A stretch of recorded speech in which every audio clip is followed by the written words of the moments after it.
দেখছেন, আপনারা ইতিমধ্যে দেখেছেন একটা ভিডিওতে হচ্ছে হিরো আলম ভাইয়ার সাথে কথাটা আমি অনেকক্ষণ ধরে বলবো বলবো বলে ভাবতেছিলাম, কিন্তু যেহেতু আপনারা প্রশ্ন করেন নাই, মাত্র করছেন, উত্তরটা এখনই দিচ্ছি। ইতিমধ্যে আপনারা 2-3 দিনের মধ্যে দেখেছেন যে হিরো আলম ভাইয়াকে কুকুর বলেছে এবং ওই যে আমার মুখ থেকে আনতেও লজ্জা করে, ওই যে আপনারা বলেন যে টুনটুনি না কি, ওইটার মানেটা কি আমি সেটা এখনো জানি না, বুঝি না। তো এইটা নাকি ছোট না বড় সে দেখেছে এবং সে বলেছে।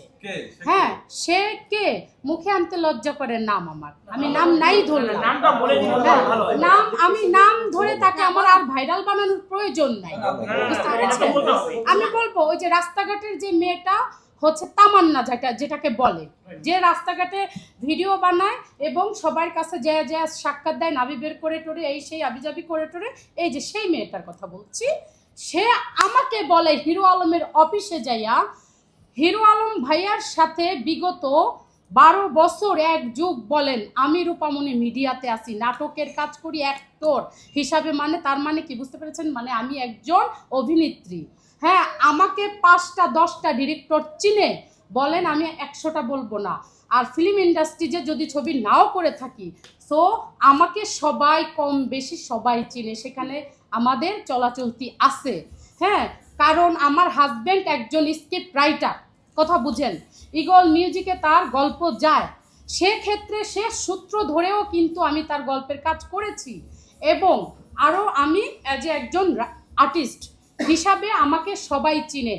আমি হিরো আলম ভাইয়ের অফিসে আমি কতদিন গেছি, কয়দিন গেছি বা যাই নেই, সেটা হিরো আলম ভাই বলতে পারবে, প্রিয় দেশবাসী বলতে পারবে। এবং এই যে আমি একা যাইনি, আমার সাথে লোক গিয়েছিল, আমি একা কখনোই যাইনি। আর হিরো আলম ভাইয়া ইতিমধ্যে আপনারা দেখেছেন যে ভিডিও লাইভে 3 দিন 4 দিন আগে যে লাইভটা গেছে ওনার সম্মেলনের সময়, লাইভে বলেছিল যে রূপামণি, এই যে এই মেয়েটা রূপামণি আমার সাথে আমার অফিসে এসেছে, আমার সাথে কাজ করেছে। হ্যাঁ, আমি মানলাম তার সাথে আমি রিলসের কাজ করেছি, বুঝলাম যে তার কাজ আমি করেছি। এখন সেক্ষেত্রে তার সাথে 12 বছর ধরে আমাদের গুড রিলেশন, কথাটা বোঝেন, আমার ফ্যামিলিগত হোক আমার ক্ষেত্রে হোক, তার সাথে আমাদের গুড রিলেশন। এখন সেক্ষেত্রে আমি বলবো যে তামান্না, বাট হোয়াই, তুই কে?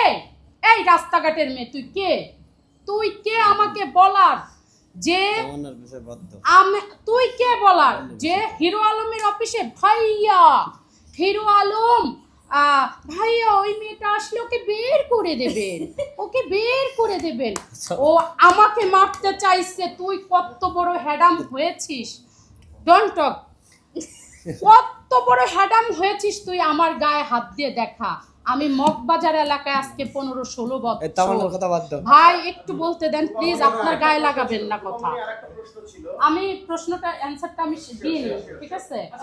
তো হ্যাঁ, তারপর ওই মেয়েটা আমাকে বলে, আমাকে মারতে চাই, তোর মতো হচ্ছে সাথী হিজড়া টাইপের মেয়ে, এতটুকু বান্দর, আর তুই হচ্ছে রাস্তাঘাটে নাভি বের করা মেয়ে, ট্যাটুর কথা বলে ভাইরাল হস। আমরা কি সেটা কি মনে হয় আমাদেরকে?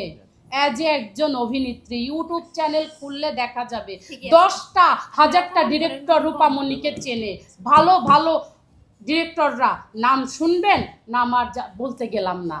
এবং আমি আপনাকে বলি, ও আমাকে প্রশ্ন করেছে যে আমাকে ইতিমধ্যে মিথিলা আপু আমাকে কলে নিয়ে আসছিল ওই মেয়েটার সাথে কথা বলার জন্য। ওই মেয়েটা আমাকে সরি বলছে, ঠিক আছে, কিন্তু আমাকে সরি বলার কারণ ছিল, আমি বলছি যে ঠিক আছে তুমি লাইভে যেয়ে বলছো আমাকে এই কথা যে হিরো আলমের অফিসে আসলে ভাইয়া আপনি বের করে দিবেন, আর না হলে আমি মারবো। আচ্ছা তুই আমাকে মেরে দেখাস তো, আয় আমার সাথে মাঠে নাম, তোকে আমি চ্যালেঞ্জ দিলাম, তুই আমার সাথে মাঠে নাম, তোকে আমি দেখাই ছেড়ে দিব। তোর মতো রাস্তাঘাটের মেয়ে আমাকে কি দেখাবি, আমার গায়ে কি হাত তুলবে? আমি মগবাজার, ডোন্ট টক, আমি মগবাজারে রেলগেট থাকে, ওইখানে এসে আমাকে নক দিবি যে আমি আসছি, দেখ তোকে আমি কি করি, তুই তো এমনি নাভি বের করিস, তোর পুরা প্যান্ট খুলে আমি দেখাই দিব। ঠিক আছে, আমি রূপামণি বললাম।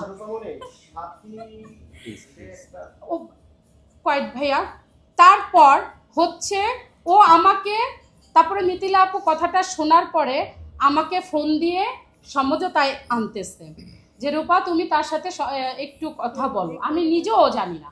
তখন সে আমাকে বলার পরে সে আমাকে বলতেছে, আমি বলতেছি এই শুনো, ওর মুখের ল্যাঙ্গুয়েজগুলো এত খারাপ, এত বিশ্রী, বলার মতো না। করে কি সতীন মুতিন কি সব বলে না বলে, ভাই শুনে আমার পুরো মাথা হ্যাং হয়ে গেছে। তখন আমি বললাম এই ডোন্ট টক, তুমি কথা ভালো করে বলো আর কথা সংযত হয়ে আমার সাথে কথা বলো, ঠিক আছে, না হলে কথা বলবো না। তখন সে আমাকে বলল যে আমি তো আসলে কথাটা আমি বুঝতে পারিনি, তোমাকে আসলে তুমি একজন তোমার তো এই কথাটা বলা সাজে না হিরো আলম ভাইয়ার চরিত্র নিয়ে। আমি বলবো এই কথাটাও আমি বলবো আপনাদের। এই তুই কে বলার, তুই কে মেয়ে রাস্তাঘাটে, তুই কে বলার, তুই আমাকে জ্ঞান দেওয়ার কে? মিডিয়ার যদি অভিনয় শিখতে হয় আমার কাছে আসবি, তোকে আমি অভিনয় শিখাবো, তুই আমাকে না। আমি 1 যুগ ধরে মিডিয়াতে আসছি, তোকে আমি অভিনয় শিখাবো, কিন্তু আমাকে তুই শিখাতে আসবি না। কারণ আমি রূপামণি, এমন কেউ নাই যে রূপামণিকে না চেনে, ঠিক আছে, অভিনেত্রী হিসাবে চিনে, কিন্তু তোদের মতো রিলস ভিডিওতে কেউ চেনে না। তোদের মতো রাস্তাঘাটে একটা মাইক্রোফোন নিয়ে কথা বলায় আমাকে চেনে না। আমাকে সবাই নাটকের কাজে দেখে দেখে চেনে, ঠিক আছে। বাট কয়েক তারপর বলতেছি ও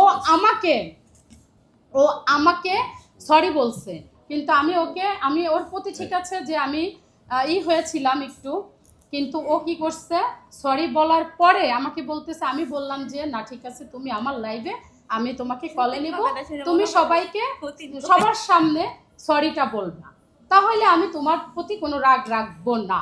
ও কি করছে যে না আমি তোমার লাইভে যে আমি সাংবাদিক সম্মেলনে হিরো স্বপন ওই খারাপ মানে আমি যা বলছি আর মুখে বলতে আনতে চাই না, ওই রকম ভাবে বলতেছে যে আমি কখনো তোমাকে সরি বলবো না। এইভাবে তুমি পার্সোনাল ভাবে আমার সাথে দেখা করো, আমি তোমার সাথে আমি দেখা করব। পরে বলতেছে না তুমি মিথিলা আপু বলতেছে যে তুমি আমার বাসায় আসো, এখানে সমঝোতায় আসো, ও তোমাকে এখানে এসে আমার লাইভে সরি বলবে। আমি বলছি সেটা সম্ভব না, কারণ ও লাইভে সরি বলে ফেলছে অলরেডি আমাকে আড়ালে সরি বলবে, আর দর্শকদের সামনে হিরো আলম ভাইয়ের মুখ ধরে ধরে আমাকে এই কথা বলবে, এটা তো আমি মেনে নিতে রাজি না। ও যদি বলে যে ও আমাকে মাঠে নামতে, আমি নামবো, ঠিক আছে, আমিও রূপামণি, আমিও আছি। বলেন।